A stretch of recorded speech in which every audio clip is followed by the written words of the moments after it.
Juru parkir berinisial MS warga Jalan Ki Gedeeng Suro 30 Ilir yang terjaring razia parkir liar oleh anggota Sabara Polrestabes Palembang di kawasan Ki Gedeeng Suro kedapatan membawa pisau dan air keras yang disimpan di jaket. Atas perbuatannya MS diborgol oleh petugas dan selanjutnya dibawa ke Polrestabes Palembang untuk dimintai keterangan.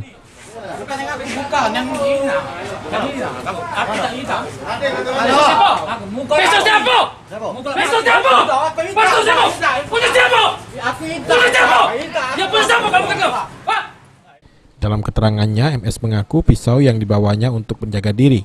Sementara air keras rencananya akan digunakan untuk menghilangkan tato yang ada di tangannya.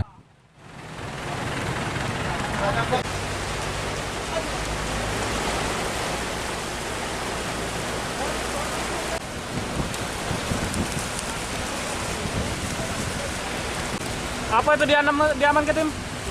Cukup parah sama saja tim. Ditemukan di mana itu tim? Tukang parkir mau. Kau tadi mawa cukup parah tadi untuk apa? Tato, Pak. Untuk tato. Hilang. Kita memang jago parkir di situ. Tidak, Pak. Duduk ya, ngewong kawan sip-sipan. Duduk ngerewangi kawan. Kalau dia lari kau ngembeknya parkir itu. Ya, menjawab apa ke kamar mandi kan. Tahu mantu ke. Lading tadi kau simpen di mana? Robi kan? Pinggang, Pak. Di pinggang. Memang setiap hari bawa lading gitu. Tidak, baru minggu lah.